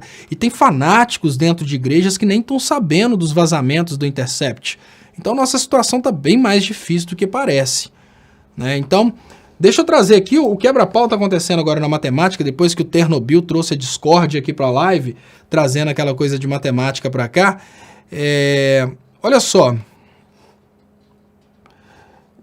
Eu tô vendo aqui que, olha, Samurai, a metade de 2 mais 2 é igual a 3. E depois Vitor Santana traz. Pessoal, a metade de 2 mais 2 se lê assim. 2 dividido por 2. Então, ou seja, metade de 2. Qual que é a metade de 2? 1 mais 2. 3. É por isso que a metade de 2 mais 2 é igual a 3. Então, o que é preciso para vocês entenderem? Primeiro, divide o termo. Qual que é a metade de 2? 2 dividido por 2, 1. Mais 2. 1 mais 2, 3. Isso é uma pegadinha, porque a cabeça da gente, quando a gente, depois, principalmente as pessoas que saíram da escola há muito tempo, elas vão imediatamente para a ideia que a metade de 2 mais 2 é 2. Isso é uma pegadinha que o Recaval Marduk, que o Ternobil trouxe aqui para poder gerar discórdia aqui na live, Né? E o Elton Mossinger tá falando que merda de papo, né? Porque deu uma discórdia danada na live aqui, o pessoal não tá entendendo ainda, mas assim, só para concluir, pessoal, é isso. É muito simples, é porque numa sentença matemática, você resolve primeiro multiplicação e divisão, depois você resolve soma e subtração. Então, primeiro, qual que é a divisão? A metade de 2. Qual que é a metade de 2? 1. Depois a soma, mais 2, 3. Né? E o Ternobil tá comemorando aqui que ele trouxe a discórdia para a live sem falar do Bolsonaro, olha aí. Ternobil, hoje você teve a manha, Ternobil, você conseguiu gerar uma discórdia gigante aqui, sem precisar de fazer nada. E o que está acontecendo é que algumas pessoas estão trazendo isso aqui, ó. Nivaldo Pereira fala: tá errado, Léo, 2 mais 2 é 4, a metade de 4 é 2, mas aí que tá, Nivaldo. Primeiro, você resolve, primeiramente, você resolve a divisão, depois você resolve a soma. Mas então, pessoal, olha só, deixa eu ver se eu consigo achar aqui o HP Prime aqui. Vamos ver se ela vai funcionar. Se ela funcionar, que ela tava, minha calculadora estava dando problema. Então, ó, 2 dividido por 2 mais 2. É isso aqui que é a conta aqui, ó. Deixa eu ver se dá para todo mundo ver. Essa continha aqui, ó, que tá aparecendo aqui embaixo, estão vendo? Então, ó, Enter. Então, ó, olhem aqui para todo mundo ter certeza, para não ter dúvidas, tá aqui, ó. 2 dividido por 2 mais 2. E o resultado ali do lado, aqui, ó, 3. Então, fiquem tranquilos. A metade de 2 mais 2 é 3.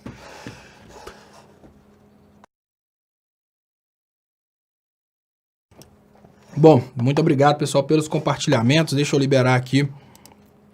E o Ternobil pede desculpas, né? O Ternobil que nunca pediu desculpas por bagunçar a live. Hoje o Ternobil viu que ele conseguiu realmente causar um caos na live sem mencionar o Bolsonaro.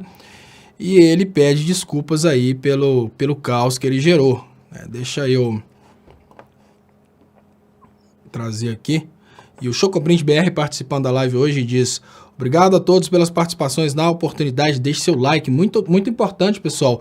Quem puder dar um like, eu queria lembrar que vocês podem ajudar meu trabalho, né? Deixa eu agradecer aqui o Recaval, mas vocês podem ajudar meu trabalho também através das contas bancárias que estão anunciadas aí nas descrições desse vídeo. E eu uso esse tempo, né? Isso já está decorado, né? Não sei se vocês sabem da minha estratégia, mas eu faço assim. Eu coloco aqui, né, e começo a falar: olha, vocês podem ajudar o meu trabalho através das contas bancárias que estão anunciadas nas descrições desse vídeo, e eu estou procurando a próxima notícia. Então as pessoas, por que esse cara fala isso toda hora? Porque aí eu vou, obviamente, faço um jabá aqui para ver se alguém ajuda a sobrevivência financeira do canal, e estou procurando a próxima notícia. Janot vira metralhadora giratória, diz que Palocci iria entregar 5 ministros do STF. Janot voltou sanguinário. Na estreia de um livro publicado em Memórias, na condição de coordenador da Lava Jato, na Procuradoria-Geral da República, Rodrigo Janot já declarou que iria matar com um tiro Gilmar Mendes, nas dependências do próprio Supremo, diz procurador. Olha que interessante, pessoal, e é nessa hora que eu peço para vocês: vamos subir a hashtag Somos Todos Briga, porque se tem um treco que tá bom aqui nesse quebra-pau, os que não prestam estão realmente se destruindo. Né? Diz que a Aécio, olha só.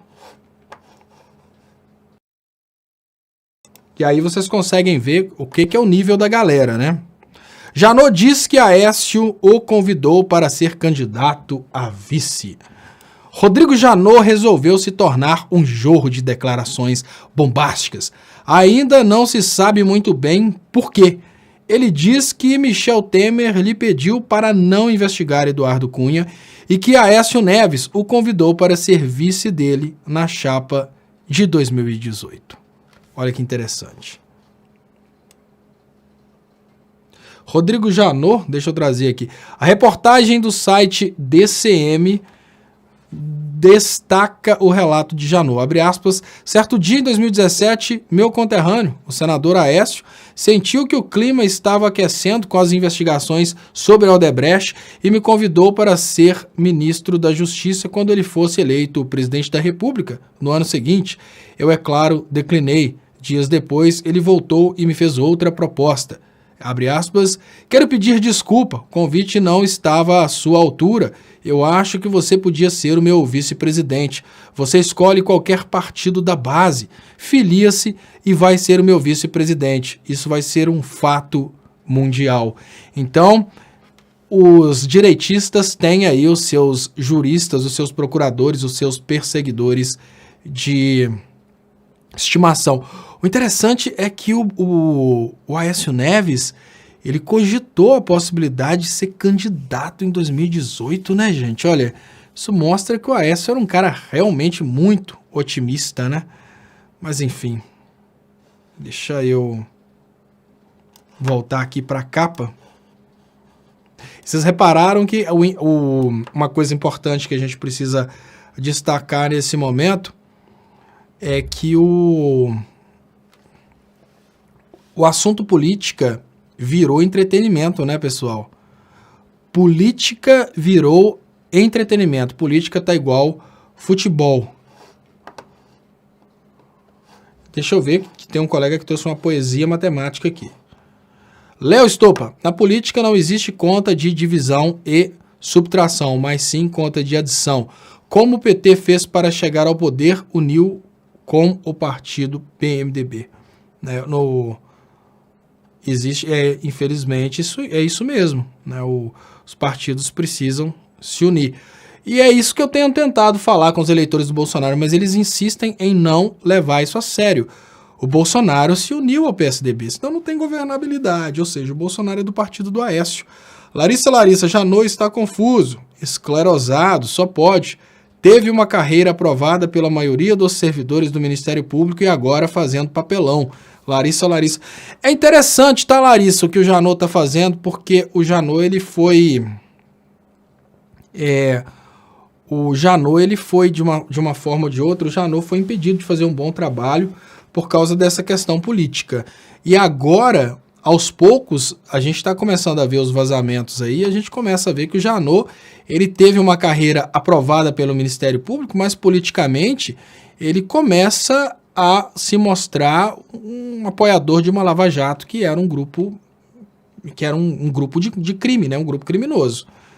Deixa eu liberar aqui os comentários.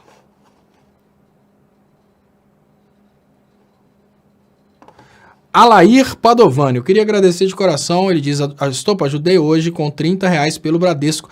Pessoal, eu queria agradecer muitas pessoas que estão mandando aí as ajudas pelos bancos, e eu queria lembrar vocês que, olha, às vezes, né, porque as pessoas que olharam os bancos há uns tempo atrás, eu tinha só Sicoob Banco do Brasil. E o que eu fiz? Eu corri, abri uma conta nos bancos privados também, como Bradesco, como Itaú, e eu queria falar com vocês que vocês podem ajudar meu trabalho hoje por vários bancos. Eu vou ver se na próxima semana eu consigo abrir, aqui em Ponte Nova tem Mercantil e tem Santander também. Eu vou ver se eu consigo abrir uma poupança no Santander e uma poupança no Mercantil, porque às vezes a pessoa quer ajudar com R$1 que seja, ela não vai pagar uma transferência. Então, se o cara quer, não, eu vou ajudar aqui com R$5, então você pode fazer uma transferência para o banco que você usa, né? Isso aí, obviamente, ele ajuda muito a sobrevivência aí.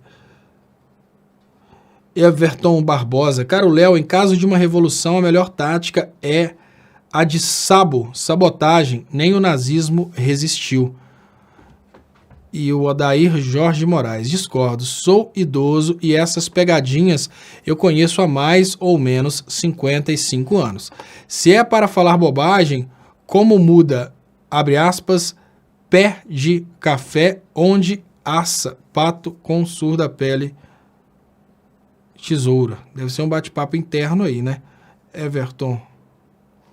Deixa eu agradecer aqui, do lado de cá. Muito obrigado. Mimarli.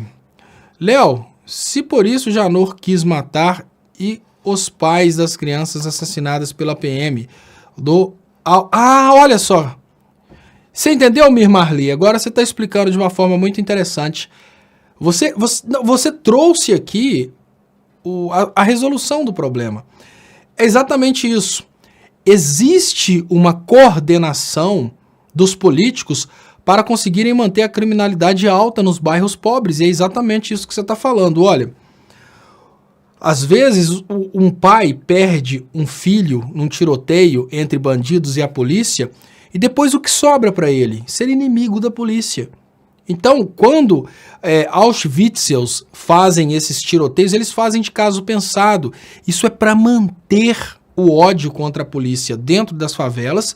Mantendo o ódio contra a polícia dentro das favelas, a gente tem uma situação em que a polícia já entra nas favelas com ódio daquela população. Vocês já pensaram se fosse o contrário?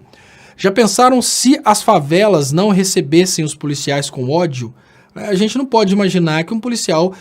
Eu falo por experiência própria. Eu não me lembro de um policial chegando para me abordar de uma forma de ódio, não. O que eu consigo ver é o seguinte: o policial às vezes chega muito mais nervoso num cara que já é um criminoso conhecido do que numa pessoa que não é um criminoso conhecido. Mas e nas favelas? Por que o policial já chega e antes de saber se a pessoa é ou não é um criminoso, ele já chega apontando a arma, já chega jogando no chão e já presume que é um criminoso? Por causa dessas técnicas de criar no imaginário do policial, no imaginário popular, a ideia de que todo mundo que está na favela é criminoso. Então o policial chega num bairro, às vezes aquele playboy que está ali, que o policial chega tratando muito bem, é muito mais criminoso do que um traficante da favela. Às vezes aquele playboy que tá ali, já tem um caso, um colega meu que trabalhava de segurança em São Paulo, ele falou que tinha um filho de empresário que tinha um esquema de roubo de condomínios. Era um cara que tinha lá seu carro de ponta de linha, o cara rico que trabalhava com roubo de condomínios. Então, obviamente, se chegasse na casa dele, ia ser uma casa classe média alta, o policial não ia chegar batendo. Mas quando chega na favela, por que o policial já chega metendo a pancada? Por que tem essa diferença no comportamento? Obviamente, essa diferença no tratamento não é só porque é pobre, é porque existe uma dopagem da cabeça dos policiais de que dentro da favela só tem criminosos. Existem bairros pobres onde não há criminalidade que a polícia também não chega espancando, não chega com aquele comportamento. O que as pessoas querem acreditar é que é só a capacidade financeira, e não é só a capacidade financeira. Tem bairros pobres que os policiais são, às vezes, bairros religiosos, que são pessoas pobrezinhas e tal, mas ali tem uma igreja. O policial chega ali, às vezes nem passa direto, todo mundo pobre, cumprimenta todo mundo. Mas, em contrapartida, às vezes ele chega na favela, perto de um local onde tem tráfico de drogas, ele já chega amedrontado, já chega apontando arma, já chega destratando aquelas pessoas. Porque os Datenas, os programas como o Datenas, eles estão aí para criar na percepção do povo, e obviamente na percepção da polícia, que ali dentro só tem criminosos. Então, a polícia também é vítima disso. Se a esquerda não perceber que há um esquema muito maior que acaba colocando o policial com essa dopagem na cabeça de que naquele bairro só tem criminoso, e pior, a esse esquema que você fala aí, de matar os filhos para enfurecer os pais, exatamente para que realmente existam criminosos. O crime, ele dá lucro. Nas favelas, o crime não é combatido, ele é mantido. Exatamente porque, por causa do crime, Sérgios Moros estão sendo eleitos. Por causa do crime, é possível eleger um Bolsonaro. Você acha mesmo que o Bolsonaro quer que o crime acabe? Não. Da mesma forma que o farmacêutico não quer que as doenças acabem. Da mesma forma que o Silas Malafaia jamais pediria a Deus para destruir o demônio. Até lógico, o Silas Malafaia não acredita nem em Deus e nem no demônio. Mas se o povo parar de acreditar no demônio, acabou Silas Malafaia. Ele vive em função do demônio. O patrimônio dele é por causa do demônio. Assim como o patrimônio de muitos políticos é por causa do crime. Porque eles são diretamente ligados ao crime, porque eles sobrevivem do voto contra o crime. Eles estão aí para manter o crime. Muito obrigado, Mi Marli, pela ajuda. Obrigado para todos vocês que estão participando. Eu queria lembrar que vocês podem ajudar o meu trabalho também através das contas bancárias que estão anunciadas aí nas descrições desse vídeo. Aí o pessoal está procurando aqui a Adriana Campos, deve ser aquela menina que veio Eu acho que a Adriana pegou e fez um script. Se for a Adriana opressorinha, eu acho que ela fez um script e tá lá decorando essas 3 outras frases, tá, pessoal, de opressão. Porque aí da próxima vez que ela vier, ela vai conseguir falar 3 frases de uma vez só. Não vai ficar só no... O que ela falou dessa vez? Foi... Ah, eu não sei. Eu só sei que eles... Tem uns que têm dificuldade de decorar. As que são 5 frases que tem no bolsonarismo, né? Tem uns que têm dificuldade de decorar essas 5 frases. E o Roberto RG Lopes, credo, como o Léo fala, Bobs, tem que levar a qualidade das lives. Ô, Roberto, você deve estar querendo dizer tem que elevar a qualidade das lives. Não é que você fala que eu estou falando muita bobagem? E Calapalo mostrou o que o índio quer. Né? E olha, o Rutmik apareceu. Não dá para você contextualizar em uma pessoa o que um grupo quer não, tá? Por exemplo, se você pegar um brasileiro, Rutmik, hoje, e perguntar para aquele brasileiro o que você quer, né? E básico, você tá falando, ó, Calapalo mostrou o que o índio quer. Vou te mostrar como que a sua percepção é infantil. Pensa o seguinte... Você acha que é possível escolher um brasileiro, levar um brasileiro para a ONU, para esse brasileiro falar o que o brasileiro quer? Não dá. Se levar o Leonardo Stoppa, eu vou falar que o brasileiro quer saúde, que o brasileiro quer educação. Se levar o Rutmik, provavelmente o Rutmik vai falar que o brasileiro quer o fim do PT. Né? Se levar o Ministério da Laranja 13, provavelmente o Ministério da Laranja vai falar que quer a prisão do Bolsonaro, que o povo brasileiro quer a prisão do Bolsonaro. Se levar a Damares, provavelmente ela vai falar que o povo quer ver Jesus no pé de goiaba. Então, cada pessoa representa o seu próprio interesse. Então, não há possibilidade de você levar uma pessoa que não tenha sido eleita para representar um grupo e colocar uma pessoa para representar o grupo. Olha, teve um momento que uma pessoa, me parece, desses caras aí, Mamãe Falei, essas coisas de direita aí, e o Superdog fala, índio quer apito, do Rutmik.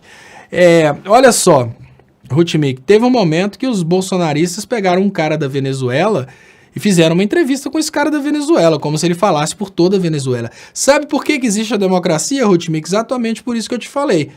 Eu vou falar que o brasileiro quer saúde e educação, minha briga é por saúde e educação. Você vai falar que o brasileiro quer o fim do PT, o Ministério da Laranja vai falar que o brasileiro quer a prisão do Bolsonaro, e assim por diante. Vai ter gente evangélica falando que o brasileiro quer é ter a oportunidade de ter um contato imediato com Jesus no pé de goiaba.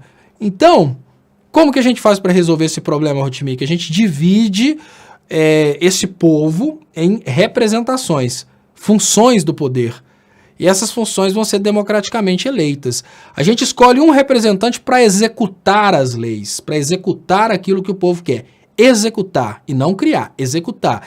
Esse representante é o presidente da República. E a gente escolhe representantes de parcelas da população. Por exemplo, pode ter um representante dos índios. Os índios podem conseguir eleger um deputado. Esse deputado vai representar os índios na Câmara dos Deputados e esse deputado vai realmente falar em nome dos índios. Agora, simplesmente indo lá, escolhendo um e levando para a ONU, é um pouco difícil. É para isso que existe a democracia, entendeu, Rutmik? Então, os deputados vão fazer leis, o presidente vai ser obrigado a cumprir as leis, e se ou os deputados ou os presidentes ou o presidente, se um deles estiver saindo das regras gerais, que é a Constituição, que também é feita por uma representação popular, se tiver rolando qualquer tipo de desavença, eles vão procurar o Poder Judiciário, que são pessoas que estão lá com conhecimento jurídico para interpretar e dar uma palavra final a respeito da Constituição e das leis. O problema é se o Poder Judiciário fechou com o Poder Financeiro, se os deputados fecharam com o Poder Financeiro, se os senadores fecharam com o Poder Financeiro e se o presidente fechou com o Poder Financeiro. O que acontece? Toda a ideia de representar o povo foi embora. Tá todo mundo representando poder financeiro. É isso que a gente está vivendo hoje. E o Portal Sabendo Direito me lembra aqui de mandar um abraço para a galera do Facebook. Eu queria agradecer muito o pessoal que está compartilhando aí no Facebook e lembrar vocês que vocês podem curtir aí a página Canal do Stoppa aí no Facebook e compartilhar com seus amigos. Se vocês que estão no Facebook puderem convidar as pessoas para se inscreverem nessa página, canal do Estopa aí, vocês vão ajudar demais da conta. Deixa eu agradecer Mi Marli. Um dia fake falou que foi paga para dizer. Um dia fake falou o que foi paga para dizer. 16 etnias enviaram seus representantes e disseram exatamente o oposto. Mi Marli. Né? Olha, é uma coisa, eu fico tentando entender, porque eu não acredito que... Olha, gente, o ponto de vista que eu tenho a respeito dessa live aqui é o seguinte. O imbecil não consegue ficar nessa live. Não consegue. Por quê? Aqui a gente não fala de coisas extremamente superficiais. Então todo idiota que chega aqui, ele chega, ataca um pouquinho e some. Eu tenho certeza que o Rutmik sabe que ele está falando coisa errada. Eu tenho certeza que o Rutmik não é um imbecil. Eu tenho certeza que ele é um espectador.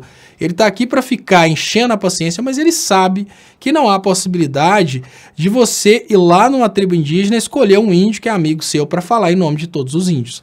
Né? Isso é até Isso é também antidemocrático.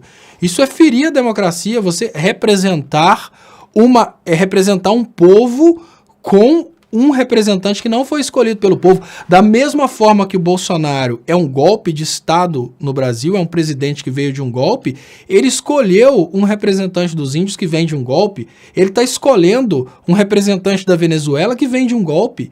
Ou seja, o cara é tudo golpe. Os democraticamente eleitos ele não gosta, né? Bate de frente com o presidente da França e assim por diante. E fala que se o povo argentino escolher outro presidente, é muito estranho o que está acontecendo, né? Rutmik é Tammy Gretchen. Ainda vai implantar para ter cérebro. E André Xavier fala que fascismo não é ideologia, é crime. O fascismo...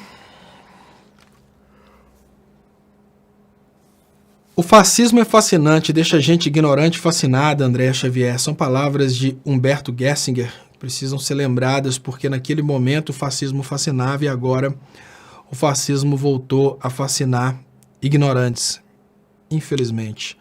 Né? Xavier Sobral, Raoni e cacique líder na cultura dele. Deixa eu ler aqui, Xavier Sobral fala. Raoni é cacique líder na cultura dele. Uma etnia pode ter vários caciques. Aqui em Redenção, Paraíba, a etnia mais próxima é os caiapós. Os bobonaros não entendem nem de políticas e querem saber de etnia. Obrigado, Xavier, por compartilhar com a gente essa informação. Assim... Rutmik, Calapalo diz que quem vive de passado é museu. Então, mas isso aí é uma opinião, cada um pode ter a sua, Rutmik. Tem pessoas que querem preservar a história, querem preservar o passado, tem pessoas que não. Então, claro, democracia é isso, ela pode dizer isso. O que não pode é você considerar que o posicionamento dela é um posicionamento que representa todas as pessoas indígenas no Brasil, não representa. Claro, é muito bonita a ideia de você dizer que você vai tirar uma pessoa de uma realidade, vai trazer para a sua realidade, porque você considera a sua realidade mais importante. Então, é muito bonito você dizer o seguinte, olha, vamos imaginar que eu quero impor a minha realidade para as pessoas. Aí eu chego aqui em Ponte Nova, tem vários sítios aqui do lado, aí eu chego perto de alguns amigos que moram na zona rural e falo, olha, vamos para a cidade, lá na cidade você vai ter acesso a isso, a isso. Eu considero que isso seria melhor para aquela pessoa, mas é direito dela considerar isso melhor ou não. Então, é absolutamente normal que uma pessoa tenha esse ponto de vista. Só não é normal que a pessoa considere esse ponto de vista como uma regra. Por exemplo, absolutamente majoritária a ideia de que a felicidade está atrelada ao acúmulo de dinheiro. Isso é uma coisa absolutamente normal. As pessoas pensam, olha, a felicidade é juntar dinheiro e ficar cada vez mais rico. Eu acho Eu tenho pra mim que a felicidade é fazer o que você gosta de fazer. Eu tenho pra mim isso. Então, se eu tiver, por exemplo, que fazer como fazem os jornalistas da Jovem Pan, né? Eu vou usar o meu conhecimento, minha capacidade de argumentação pra meter o pau no PT, porque isso vai me dar 10 vezes mais dinheiro. Mas eu não acredito no que eu tô falando. Eu não me sinto bem. Eu me sinto bem ganhando pouco e falando o que eu acredito. Porém, eu tô falando o que eu acredito. Isso me faz bem. Tem pessoas que não. Tem pessoas como, por exemplo, ministros do STF. Você acha que o Barroso acredita naquilo que ele fala? Claro que não. Ele está, por poder, defendendo interesses dos outros. Então é uma questão de posicionamento. Ela pode acreditar nisso. A democracia é isso mesmo. Ela pode acreditar nisso. Mas ela não pode impor esse ponto de vista em cima de todos os índios. É isso aí. Agora, duvidar que ela acredita nisso, eu não duvido. Eu até falo mais. Não é só ela. Vários índios pensam dessa forma. Vários índios. Agora, o que a gente precisa procurar nesse momento é, se for mudar o entendimento a respeito da preservação das terras indígenas, a gente precisa ter uma mudança da Constituição, porque é uma proteção constitucional. Você não vai mudar a proteção e demarcação de terras simplesmente porque você conseguiu um índio para falar contra a demarcação de terras. Não é assim que funciona. Você não vai mudar a lei brasileira e a Constituição brasileira porque tem um índio que deu uma opinião de que não precisa mais daquela proteção. Que se for dessa forma, você vai mudar todo o raciocínio a respeito de compensação dos afrodescendentes, porque tem o Fernando Holliday que se vendeu ao sistema e é contra. E deixa eu trazer aqui, eu gosto de trazer essas coisas ruins aqui. Ó, o Flávio Soares fala, Estopa, você é mau caráter e psicopata, né? Psicopata. Psicopata, como é que é um psicopata? Como que deve ser? Eu não sei, Flávio Soares. O que é um psicopata? O psicopata, na verdade, a psicopatia tá na cabeça dele, não é o doidão, né? Psicopata. Psicopata. Né? Tipo, aí o cara vai lá, psicopata. Nem sei o que eu posso fazer como psicopata, porque a minha vida é aqui na internet, então eu não posso chegar, por exemplo, vou pegar aqui um psicopata, vou pegar esse aqui, o psicopata, ó. Bateria de lítio. Bateria de lítio é altamente explosiva. E vou colocar aqui no corpo, ó. E me tornei um homem-bomba. Psicopata. Né? Mau caráter. Psicopata. Isso aí. Obrigado, tá, Flávio? Obrigado, Flávio Soares, pela participação. Obrigado por me chamar de psicopata.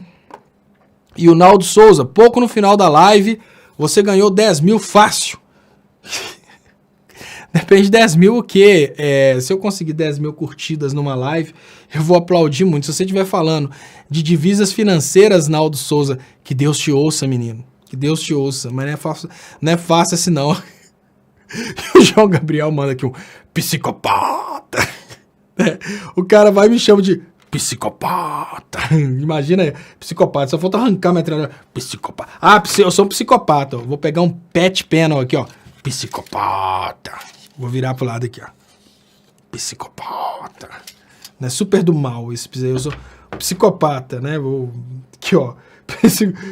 Psicopata. Eu vou calcular. Eu sou psicopata. Tenha piedade. O Rutmik, aí o Rutmik pergunta, deixa eu trazer o Rutmik, que é bom, que o Rutmik traz aqui uns travas cabeça. Léo, você entende de eletrônica, você entende mais de cultura indígena que o próprio índio? Não, Rutmik, eu não entendo, por isso que eu falei, pode ser que realmente faça sentido, só que o que não faz sentido é você achar que uma pessoa representa toda a comunidade indígena. Igual eu te falei, você pensa o seguinte, se você chega perto de um brasileiro hoje, você pode ter várias opiniões. Então, opinião básica, Rutmik. Deixa eu agradecer primeiro o Vitor Santana. Os bolsominions têm que entender, o minto não é bozo, é bozó. Uma gíria de quem ele mandou comer capim, que significa bundão, justiça poética. Muito obrigado, Vitor Santana, pela participação. Então é bozó, na hora que a gente coloca bozo no WhatsApp, até corrige para bozó. Agora deu para entender. O pessoal tá pedindo para travar a Rutmik, mas não pode travar, não é assim, gente. Olha, Léo, você entende de eletrônica, você entende mais de cultura indígena do que o próprio índio? Não, Rutimic, não é isso não. Veja bem, eu tô trazendo para vocês pontos que você precisa levar em conta. Ó, primeiro, não dá para você modificar a Constituição brasileira e modificar as leis brasileiras em relação aos índios escutando um índio. Imagina a situação da gente definir o Brasil escutando um brasileiro. Vamos pensar o seguinte, se eu for buscar um brasileiro para falar na ONU, eu vou escolher um brasileiro que vai falar que a Dilma sofreu golpe. Se o Bolsonaro for buscar um brasileiro para falar na ONU, ele vai escolher um brasileiro que vai dizer que a Dilma foi retirada porque cometeu pedaladas fiscais. O que eu quero dizer para você, Rutimic, é que dentro da comunidade indígena é normal que existam pensamentos diferentes. E eu não vou tentar bater de frente com um índio a respeito da cultura indígena. Mas em termos de democracia, a gente precisa concordar. Democracia é a regra da maioria. Não é escolher um para falar a respeito de todo o povo indígena.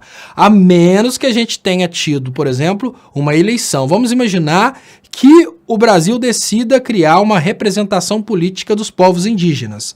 E aí cada tribo vai escolher um executivo, por exemplo, cada tribo vai escolher um prefeito. E cada tribo vai escolher 3 conselheiros, porque tem que ter representatividade. Aí depois, na hora que for decidir uma coisa dessa, Rutimic, todas as tribos enviem esses conselheiros para que esses conselheiros cheguem a um consenso. Isso é uma representação. O que não pode acontecer é escolher um índio e esse índio vai falar por todo mundo. Ah, mas você quer saber mais de... Não quero saber, às vezes está certo. Não é impossível que esteja certo. Às vezes o índio realmente quer exatamente o que essa pessoa falou. Às vezes, não, a gente cansou de ser índio, nós queremos ser índio mais não. Nós queremos agora é partir para a cidade, esquecer essa vida de índio e acabou isso. Às vezes os índios querem isso verdadeiramente. Mas como é que a gente vai saber? Por uma pessoa? Por um índio? Não, que as tribos tenham direito de votar nos seus representantes, que esses representantes formem conselhos e que esse conselho tenha uma decisão democrática a respeito do posicionamento dos índios. Porque fora isso é muito complicado. De onde vem esse grito?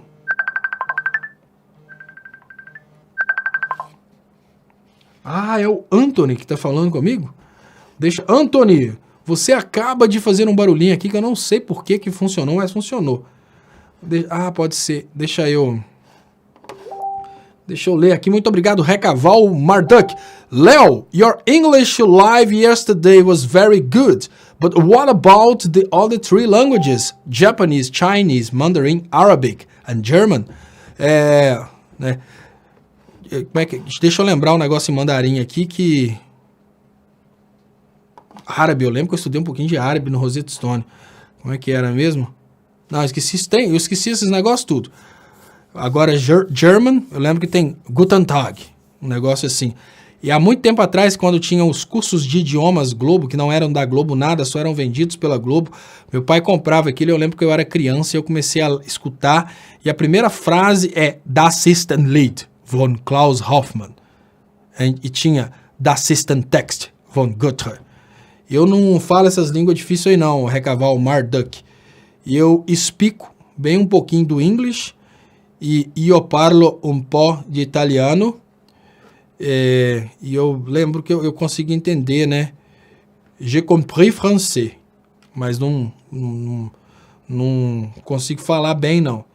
Mas é muito importante uma segunda língua. Então, se a gente conseguisse realmente fazer essa live em inglês, num determinado momento a gente conseguisse fazer essa live em inglês, seria uma oportunidade, de repente, para a gente levar para fora do Brasil o que está acontecendo no Brasil. Então, é hora de começar a agitar isso. Eu lembro que, inclusive, eu quero saber aonde está o nosso amigo que em pouco tempo, que é o Esquerda News, que é o Clicério, em pouco tempo o Clicério vai estar fora do Brasil, vai estar na Europa, e talvez seja a hora do próprio Clicério começar a articular aí, que é um sonho antigo nosso, começar a fazer a live em inglês. E para fazer essa live em inglês, a gente poderia fazer num outro formato, né? A gente fazer aí um grupo, de repente, das pessoas trazendo essas indagações e tal. E tem até uma pessoa que já está convidada, que é o colega que participou ontem, e a gente pode fazer, de repente, essas reuniões em inglês. Mas a gente precisa escolher um horário que tenha um horário que seja de valor fora do Brasil, né? Porque agora, imagino que agora são 6 da manhã, A Tássia Camargo começa a acompanhar o programa aqui às 10h30 e lá já são 2h30. Então, o que que tá? Já estão 2h30 da manhã. Então, agora, imagino eu que vão ser 3h30 da manhã, 4 horas da manhã em Portugal. Então, o ideal seria a gente fazer no horário do café lá. A gente precisa articular para fazer essas lives em inglês, porque com isso a gente vai levando o nosso drama para fora do Brasil. Então, Anthony, que tem feito essas articulações aí, pensa aí, Anthony, na possibilidade da gente criar um grupo de pessoas dispostas a participar da live em inglês. Deixa eu ler aqui, Vanessa Lepic. Léo, olha seu Gmail, uma lista que está rolando no WhatsApp, rolando com mais de 100 grandes feitos do Bolsonaro. Olha lá, um absurdo, maior que o outro. Vanessa Lepic. Vou tentar achar, Vanessa, o que acontece com meu e-mail. É uma coisa que não dá para explicar. As pessoas descobriram meu e-mail, parece que elas vão me cadastrando naquelas coisas de spam, e aí chegam spams. O e-mail está perdido praticamente. Como que eu consigo receber um e-mail? Eu falo, olha, manda um e-mail agora. Aí eu fico esperando, porque aí na hora que chegar eu tô vendo, porque fora isso, é e-mail toda hora. Deixa eu liberar aqui. Ah, tá, o Anthony já trouxe aqui, ó, Portal Sabendo Direito. Né,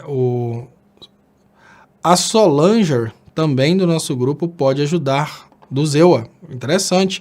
Olha, então, o interessante seria a gente descobrir qual que seria o melhor horário e, de repente, até escolher um dia, porque não precisa ser todos os dias, né?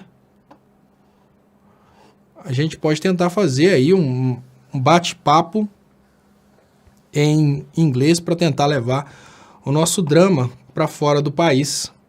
E deixa eu agradecer vocês, pessoal. Agora eu vou trazer aquele vídeo que encerra a live, mas antes eu queria lembrar que você pode me ajudar aí se inscrevendo no canal do Estopa, no canal Leonardo Estopa, e eu tenho as contas bancárias que estão anunciadas aí nas descrições desse vídeo.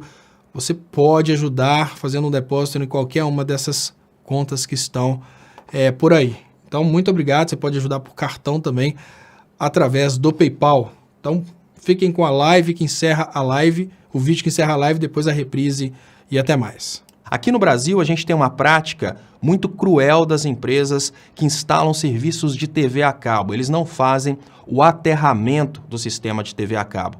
O que isso normalmente tem causado no Brasil é a queima de aparelhos televisores, a queima de aparelhos ligados ao sistema de internet do provedor de internet. Por exemplo, a NET não instala o supressor de surtos que é necessário na entrada do sistema de TV a cabo. Da mesma forma que um raio pode cair e queimar um aparelho eletrônico, imaginem o que pode acontecer se uma criança estiver segurando o fio da TV a cabo exatamente no momento em que o raio cai. O que eu estou chamando a atenção de vocês é que o sistema de TV a cabo, como está sendo instalado pela NET em várias casas brasileiras, ele pode causar não apenas a queima dos aparelhos, como pode causar também a morte de pessoas. O que acontece é que na hora que o raio cai, uma indução eletrostática acontece naquele fio que está esticado. E ali, aquele fio recebe centenas de milhares de volts e quebra o isolamento do equipamento. Isso queima a televisão, isso queima os aparelhos conectados à internet e pior, se tiver uma pessoa, ela pode morrer. Por que ninguém fala a respeito disso no Brasil? Porque é muita grana que está em jogo. É muito mais fácil deixar as pessoas mais pobres morrerem sem saber o que está acontecendo do que denunciar uma empresa do tamanho da NET que ela está instalando o sistema sem a devida proteção, porque na hora que cai um raio e queima, eles averiguam e tentam dar barrigada e não pagar a indenização. A tendência natural do brasileiro é deixar para lá. Então eles não atendem, você vai deixando a coisa para lá até o momento em que você perde o direito de entrar na justiça contra eles. Estatisticamente fica mais barato para eles desrespeitarem o Brasil do que atenderem adequadamente. Aí que entram as agências regulamentadoras para exigirem essa condição de segurança. No Brasil eles têm um lobby muito forte e isso não acontece.